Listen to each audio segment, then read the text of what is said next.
Krisdayanti. Ini Krisdayanti. Cepot. Bunda. Cepot. Bisa sih. Atau mungkin bikin lakon Semarang ka bengkel. Bisa. Sekarang kan saya bikin tokoh lain bisa terbang, ada referensinya, ada Superman, ada Gatot Kaca.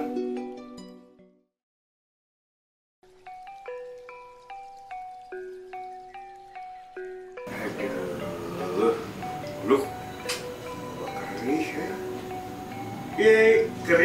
Krisdayanti. Ini Krisdayanti. Ini Kris juga ini. Aduh, murah senyum Krisdayanti ternyata ini. Apa?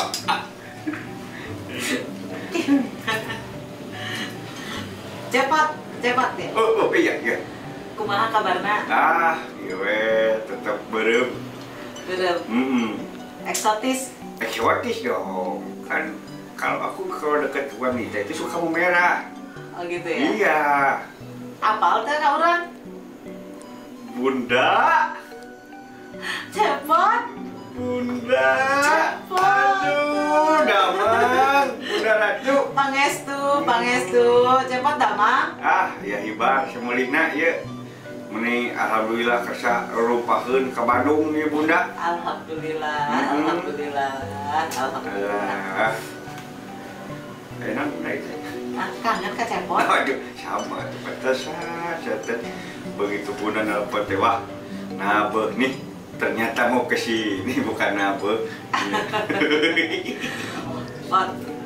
Kang Cepot, anu kasep, anu bageun. Bunda alhamdulillahnya datang ka dieu teh bisa patepang sareng Akang Cepot. Masya Allah. Bunda yang ngobrol-ngobrol sareng Akang Cepot. Biasa? Ngobrol-ngobrol hukum mah kan biasanya kan awalnya kita ngobrol apa orang tanya karena teh pan mana jadi manjang lah kebarayaan gitu gegreg Masya Allah sampai sareng Cepot anu pangkasep nah iya begitu Cepot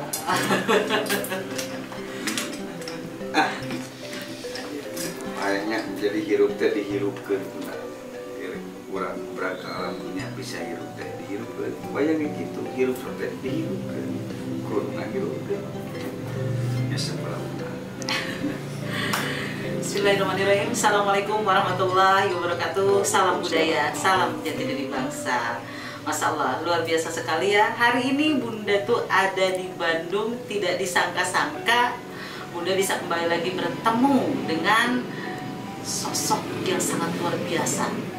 Sosok yang bisa menjadi inspirasi kaum muda-mudi. Keluarga besar Ras, jangan lupa ya, tetap jaga marwah budaya. Contoh ini salah satu tokoh kebanggaan Bunda, dan alhamdulillah Bunda bisa bertemu, dan kebetulan dengan geraknya alam semesta kita bisa saling membersamai ya. Inilah dia Kang Batara Sena Sunandar Sunaria, sosok atau tokoh seorang dalang yang sangat luar biasa yang sampai detik ini masih tetap eksis di dunia perdalangan.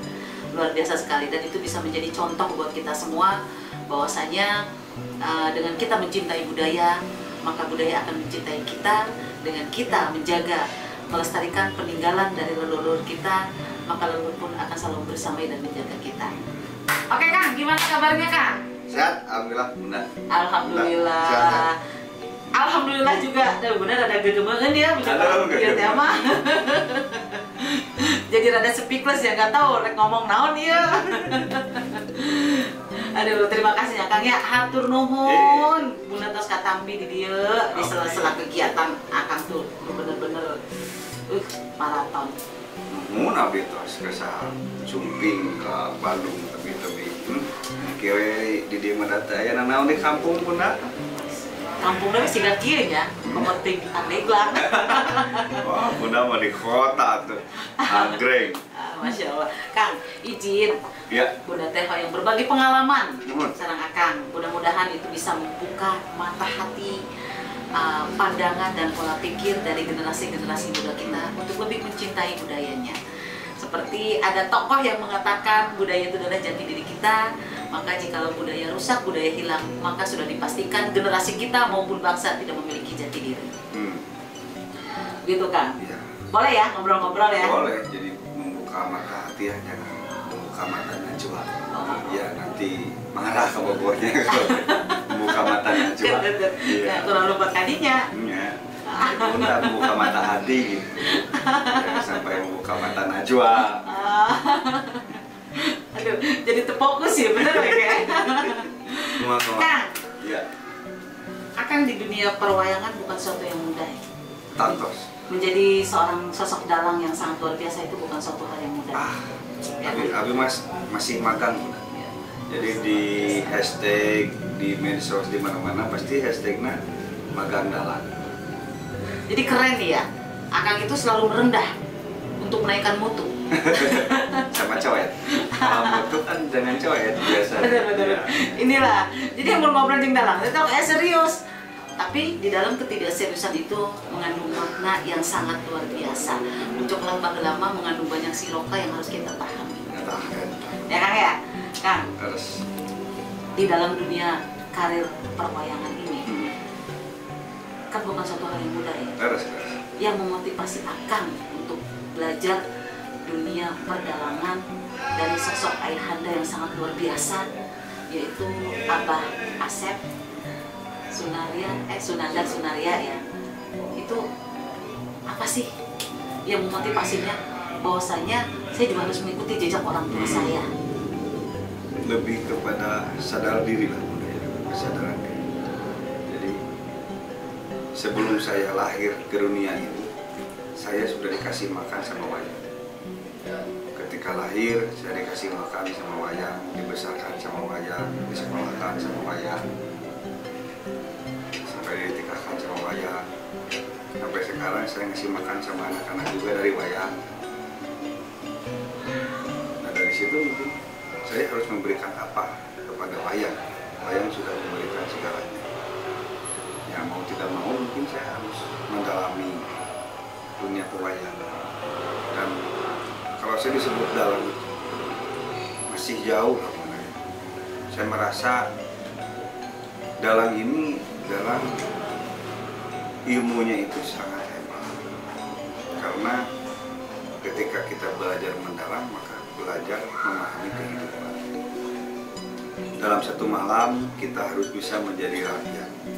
Dalam satu malam kita harus bisa menjadi raja, harus tahu tentang keadaan kerajaan. Jadi rakyat harus tahu kepentingan rakyat. Otomatis ini mendalami kehidupan, dan Tuhan itu tidak pernah memberikan barang second, selalu barang baru. Hari ini bukan hari Tuhan, jam ini bukan jam tadi. Setiap hal baru itu pasti harus belajar lagi. Beli motor baru, belajar lagi.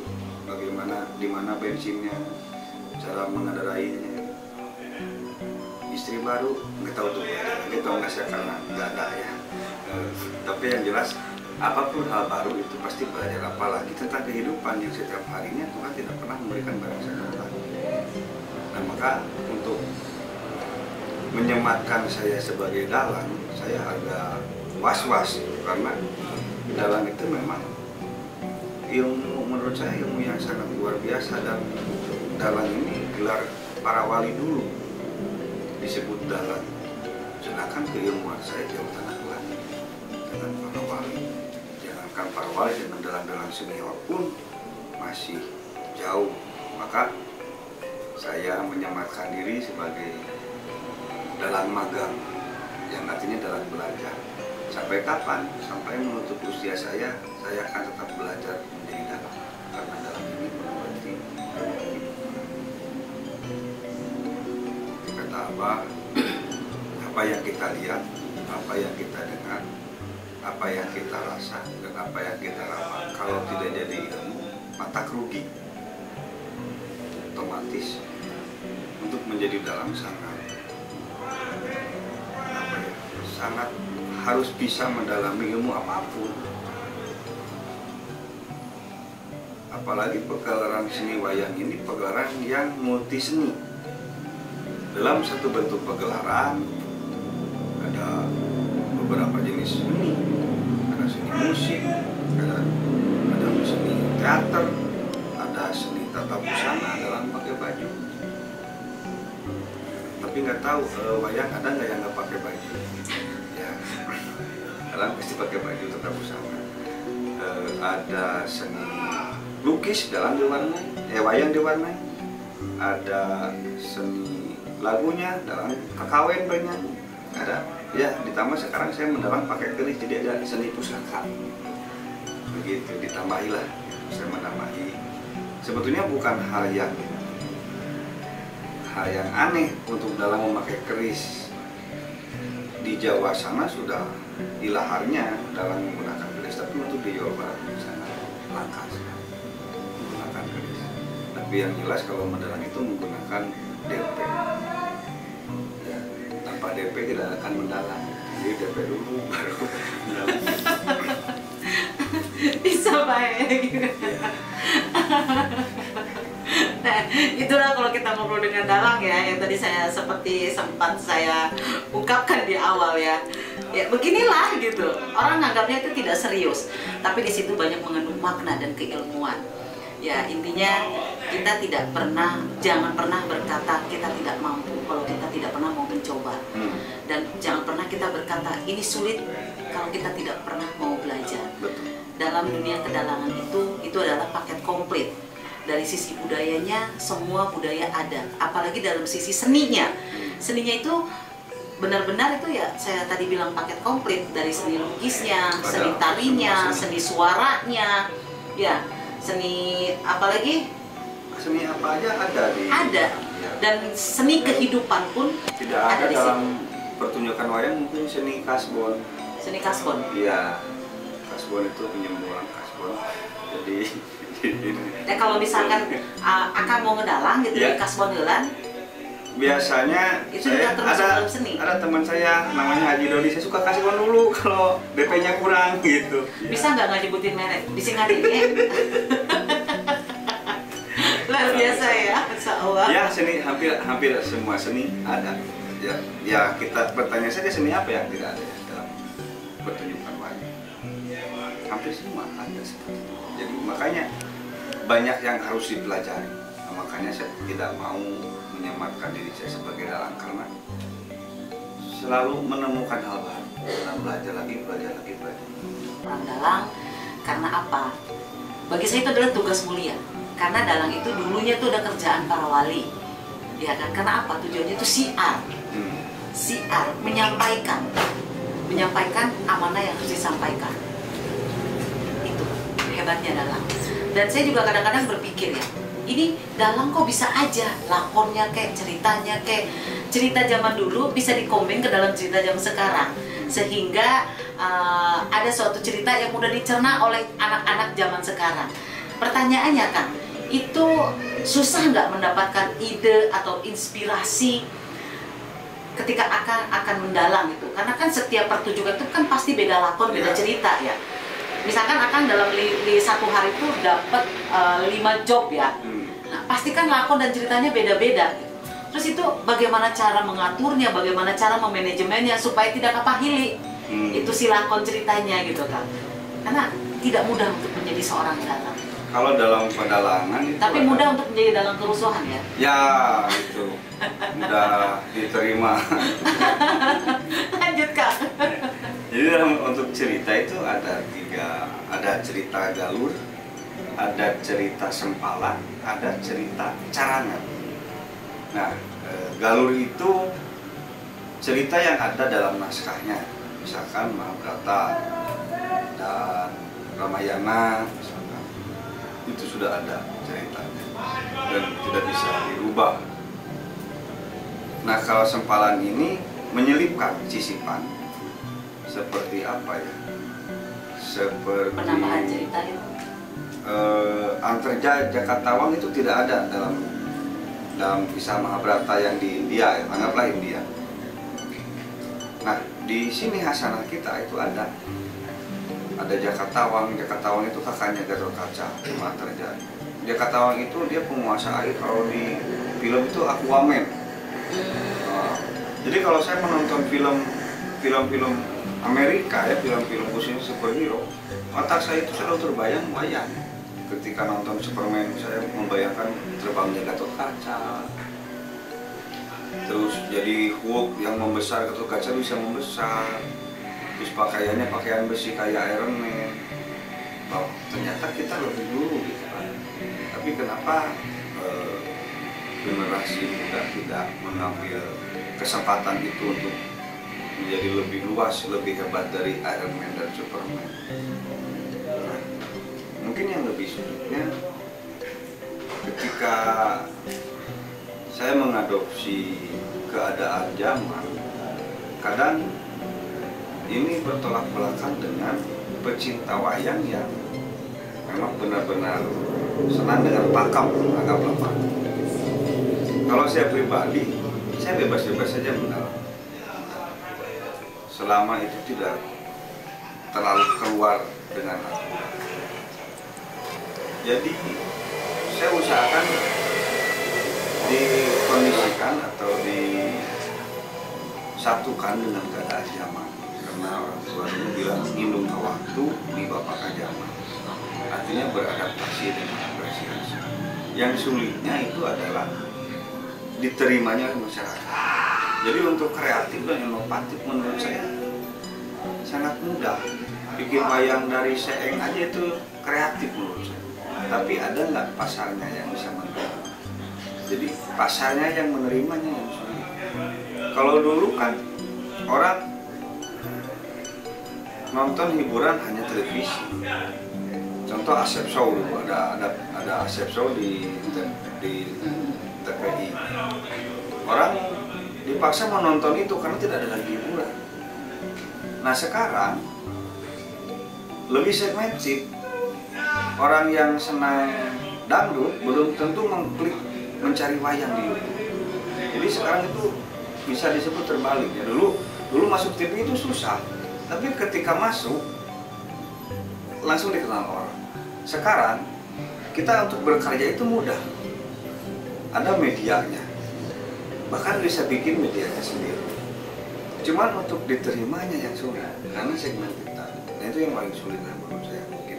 Kalau cerita dan ini sudah ada kisah, ada carangan yang disebut carangan itu. Jadi ada galur, ada sempalan, ada carangan. Carangan itu mengarang, dalam mengarang lakon. Contoh Abah Asep mungkin Cepat Kembar, kan tidak ada di galur, tidak ada di sempalan, tidak ada. Itu berarti carangan. Ya, bisa sih. Atau mungkin bikin lakon Semar Muka Bengkel, bisa. Gitu, bisa. Itu kayaknya terlalu memaksakan. Terlalu memaksakan ya. Luar biasa sekali. Jadi mungkin intisarinya dari yang akan sampaikan itu, yang pertama mungkin ya Kang ya, tidak menutup kemungkinan apa sih namanya tuh Ya, super apa sih namanya? Superhero. Jaga superhero itu kan adanya kekinian ya. Ya mungkin ya umuran baru paling lama mungkin 100 tahun ya. Tapi kalau untuk pewayang ini kan udah mungkin dari ribuan tahun. Iya. Bisa jadi superhero yang dari luar negeri itu terinspirasi sesungguhnya dari pewayangan. Bisa jadi. Ya kan? Seperti yang Akang bilang, Gatot Kaca bisa terbang. Mungkin, ini mohon maaf ya, mungkin Superman terinspirasi dari itu. Karena kan apa yang mereka cipta itu kan fiksi. Iya. Ya kan? Fiksi. Tapi kalau dari pewayangan itu kan berdasarkan sejarah ya. Ada naskahnya lah. Ada naskahnya ya. Salah. Walaupun mungkin sekarang itu ceritanya mungkin yang pakem cerita sesungguhnya itu mungkin 60% dan 40% itu dari anak itu interlude untuk menarik audiens gitu kan. Tapi Gatot Kaca di kita sama di India beda lagi Bunda. Di India itu tidak bisa terbang. Di kita bisa terbang. Itu Hasanah Nusantara menurut saya orang tua dulu lebih cerdas membuat orang bagaimana orang ini bisa terbang. Sedangkan referensinya apa? Tidak ada, paling burung gitu kan. Kalau sekarang kan saya bikin tokoh lain bisa terbang, ada referensinya, ada Superman, ada Gatot Kaca. Nah dulu referensinya apa untuk membuat Gatot Kaca ini bisa terbang? bahkan pesawat pun belum ada mungkin. Nah itulah hebatnya pola pikir orang-orang tua dulu yang bisa menciptakan, sebetulnya sama-sama fiksi kalau menurut saya, karena justru karena fiksi ini imajinasi orang tua dulu lebih liar menurut saya. Nah masalah balik lagi ke pakem, itu kan Gatot Kaca bisa seperti ini, itu adalah sebuah kreativitas. Kalau saya tidak boleh kreatif, berarti saya tidak mengikuti orang tua. Jadi kalau sekarang kreatifnya itu agak mengikuti zaman sekarang, itu seolah melanggar pakem.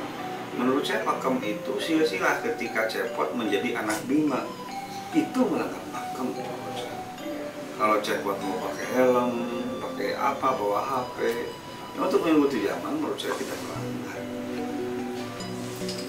Nah, untuk merubah dari pola pikir atau mindset dari generasi-generasi sekarang, menurut Akang, sosok atau tokoh dari Semar, Gatot Kaca maupun Bima, Arjuna, itu sosok itu sebenarnya benar adanya, dan mereka mungkin sosok yang berbeda, tapi mungkin ada istilahnya tuh pemolesan gitu kan, untuk lebih memperindah cerita gitu kan, namanya siar kan. Kita melakukan 1001 macam cara untuk melakukan siar dalam hal-hal kebaikan, ya kan. Mengajak orang itu untuk melakukan kebaikan kan emang tidak mudah ya. Makanya kurang tadi di emeng-emeng, bahasa di emeng-emeng ya, di emeng-emeng dengan sesuatu, diiming-iming lah dengan sesuatu hal yang lebih menarik gitu. Jadi menurut Akang itu tokoh-tokoh itu sebenarnya benar adanya atau hanya cerita dongeng ngabobodo supaya budak tercengeng? Urusan benar adanya saya tidak bisa menyebutkan benar adanya ya. Saya lebih ke ini adalah sebuah cerita zaman dahulu yang memang sangat erat sekali gitu dengan kita. Soalnya kalau tadi bilang wayang ini menjadi sebuah pertunjukan syiar agama, jangankan pertunjukannya, wayangnya pun sudah bicara. Dalam Mahkota Bima itu ada namanya manggis meteng. Manggis meteng itu, manggis itu manggu, meteng itu matang. Cupat manggu apa ya bahasa Indonesia kalau cupat. Jadi di manggu ini ada yang kayak kembang. Iya. Kalau kembangnya 5, isinya 5. Iya. Nah itu namanya cupat. Nah ini kalau dimakan enak. Ya, artinya jujur. Ketika sahabat Nabi bertanya, apa modal hidup? Jujur.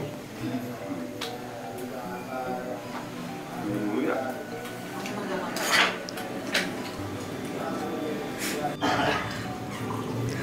Mungkin manggis jadi lapar. Nah, itu sudah bicara, dari bentuknya saja sudah bicara bahwa kamu harus jujur. Terus dia pakai gelang namanya gelang Chandra Kirana. Chandra itu bulan, Kirana itu cahaya. Cahaya bulan, beda cahaya dengan sinar. Adanya cahaya ketika gelap ada. Artinya dia harus bisa menjadi cahaya dalam kegelapan. Kenapa disimpan di tangan? Karena tangan inilah yang bergerak. Kenapa? Ketika di akhirat nanti tangan yang bicara, mulut dikunci. Artinya pekerjaan tangan apa saja yang telah kamu lakukan. Jadi disimpan di tangan bahwa dia harus siap menjadi cahaya dalam kegelapan. Bukunya Pancanaka, Panca itu 5, Naka itu ada yang menyebutkan waktu. Artinya 5 waktu. Nah dari bentuk wayangnya saja sudah bercerita. Apalagi pertunjukannya. Makanya saya sangat salut sekali kepada orang-orang tua dulu yang bisa menciptakan, kalau memang ini fiksi. Saya salut imajinasinya sampai sedetail itu. Biasa.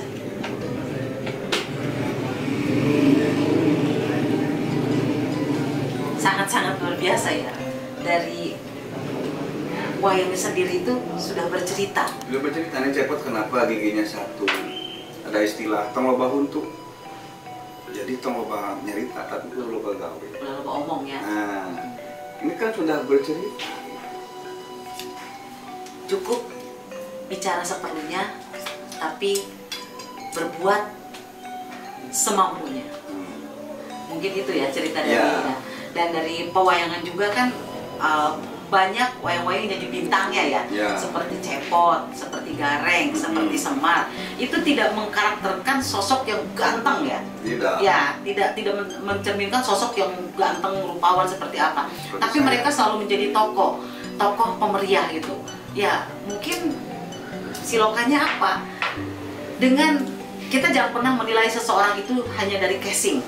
Kita jangan pernah menilai seseorang itu hanya dari bentuk fisik, tapi kita menilai orang itu dari tingkah laku perbuatan, apalagi dari hatinya. Itu mungkin karakter dari Cepot gitu kan, seperti itu. Dan kalau misalkan karakter dari Arjuna, Ya. Bima, itulah sosok yang benar-benar bahwasanya antara baik dan buruk itu pasti ada, ya Kang ya. Dan Kalau- itu mencerminkan segala sesuatunya. Cepot sendiri itu melambangkan amarah sebetulnya. Jadi kenapa namanya sastra jingga? Sastra itu tulisan, jingga itu merah. Jadi tulisan merah atau urat berem. Menurut bahasa Sunda, urat berem artinya keambek atau amarah. Jadi itu juga bisa menjadi contoh bahwa kita jangan gampang marah. Mengembangkan hawa Ya, nafsu. kenapa dipanggil cepot? Cepot itu asal kata dari cupet. Cepot itu asal dari cupet. Cupet itu pondok pemikiran, pikirannya pendek. Jadi orang yang kena amarah pasti cupet, gak pernah mikir panjang. Nah, Cepot ini adalah amarah dari Semar yang keluar dari dirinya karena Semar sudah bisa menutupi hawa nafsunya, maka kenapa Cepot lahir di Nasaung? Sebab Semar mah geus bisa nyaungan hawa nafsuna, maka keluarlah amarahna. Jadi sastra jingga. Tapi ieu amarah nutur-nutur. Tah Semar mah geus bisa ngabedakeun antara dirina jeung amarah. Geus bisa misahkeun antara mana amarah jeung mana dirina. Itu sebagai contoh juga untuk kehidupan. Jadi contoh ini tidak harus baik seperti Arjuna, hebat seperti Gatot Kaca, dan contoh Cepot melambangkan amarah juga atau melambangkan nafsu. Bisa menjadi contoh karena kita hidup tanpa nafsu juga. Baru mengatur malaikat dengan ulangnya pada gitunya. Dari boga pegawaian. Ya, itu kan karena kan makan pakai nafsu, bercerita pakai nafsu.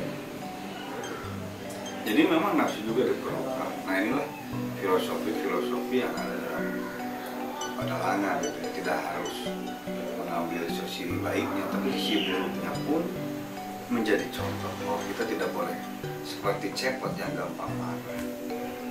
Intinya dalam dunia perwayangan itu mencerminkan dari segala macam bentuk kehidupan yang ada di dunia ini. Ya. Jadi contohnya amarahnya ada di sini, nafsunya ada di sini, ulas asihnya ada di sini, kebaikannya ada di sini, bahkan yang namanya kejumawaannya pun ada di sini ya. Dan sosok yang namanya orang yang paling sempurna, ketampanannya itu tidak mengalahkan, tidak bisa terkalahkan pun ada di sini. Ada. Tapi kembali lagi segala sesuatu ini tergantung kita memanajemennya. Hawa nafsu emang dibutuhkan, tapi kalau kita terlalu terjebak dan terperangkap dengan hawa nafsu itu akan merugikan diri kita sendiri. Betul. Begitu ya Kang ya? Sip. Untuk salahnya, Saya beres. Tahu kenapa jadinya Cepot kenapa diikat? Gitu. Karena yang mengurung amarahnya. supaya terbuncahnya. Ya, supaya termuncak. Nah, jadi merugikan orang lain. Nah. Gitu. Ini hanya bentuk akumulasi atau kalau kata bahasa Kolot masih loka ya. Nah. Simbol dari segala macam hawa atau rasa yang ada di dunia ini, semuanya ada di pewayangan. Dari seninya, dari budayanya, dari kehidupannya, dari segala macam bentuknya itu sudah ada di pewayangan sebagai contoh atau bentuk siar. Luar biasa sekali. Ya. Apa ya, untuk menjadi sosok dalang itu sangat sulit ya. Sulit. Yang pertama Belajar. ininya tuh harus benar-benar gitu kan, karena menciptakan karakter tokoh gitu. Oh iya Kang, kan biasanya yang tadi dibilang ya sangat sulit ya. Terus bagaimana cara Akang itu mengkombin karakter tokoh dengan cerita-cerita yang Akang sering tunjukkan gitu kan kepada audien gitu kan, itu kan berarti suatu hal yang sulit ya, karakter ini begini karakter ini begini, itu gimana kan? Karena mungkin terbiasa melihat orang tua, kan kebetulan orang tua juga sebagai dalang. Jadi kalau orang tua memainkan karakter ini seperti ini, ya sebenarnya ikut-ikutan. Jadi tetap di sini gitu, karakter ini jangan berubah. Seperti itu mungkin. Jadi kesulitannya ya ada beberapa ugeran, seperti ada yang namanya KW dalam terus melayu. Kebetulan musikalitas saya agak kurang karena jadi kesulitan itulah yang saya dapatkan. Ya, makanya karena manusia itu tidak ada yang sempurna, tapi kita bisa meminimalisir kekurangan dalam penerangan atau dalam berkarya. Jadi kalau kita kurang di antawacana misalkan, antawacana itu ngobrol antara wayang dan wayang, disebut antawacana. Atau amardi basa itu ya paribasa, bahasa mudah kusuk basa gitu. Nah kalau kurang di situ, jangan mengunggulkan banyak bercerita. Nah itulah mungkin cara mensiasatinya kalau saya bilang. Sulit ya Kang ya? Sulit sebetulnya. Tapi luar biasa ya, sampai sekarang masih tetap.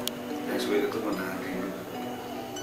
Rindu dengan siapakah? Kata Dilan kan gitu.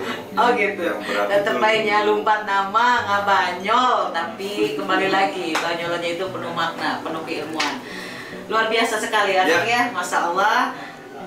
Kan pesan yang mau disampaikan kepada kaula-kaula muda atau seluruh keluarga besar dari Ras Media Entertainment, dan untuk follower-followernya juga supaya makin mencintai terhadap seni dan budaya, khususnya di dunia perdalangan.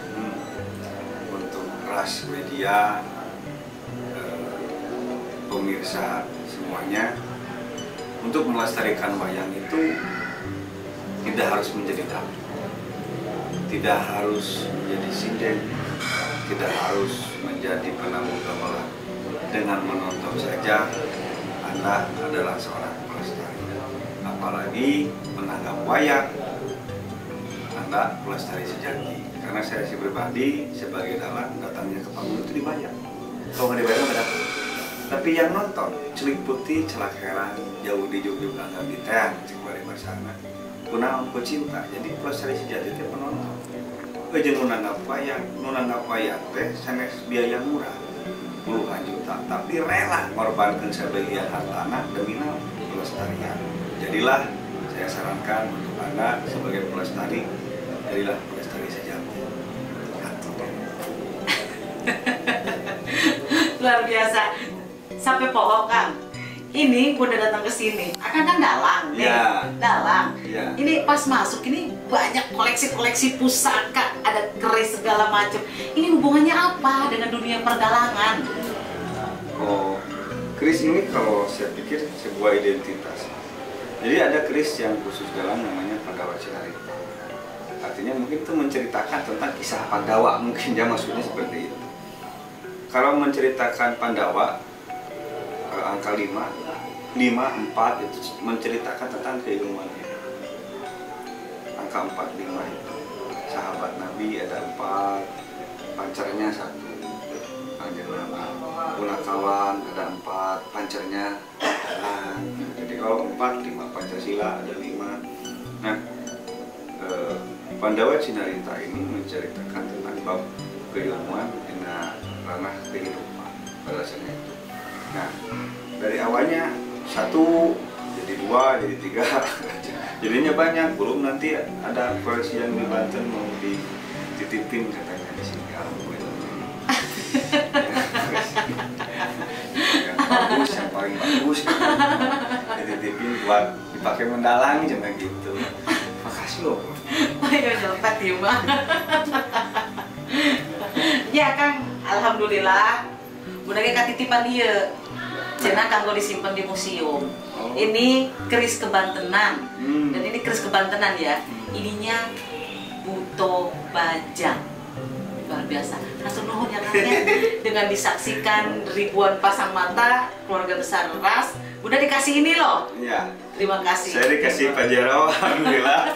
Jadi Bunda mau pakai travel katanya pulangnya, mobilnya disimpan di sini dan Bunda bawa kris, alhamdulillah ya. Makasih Bunda.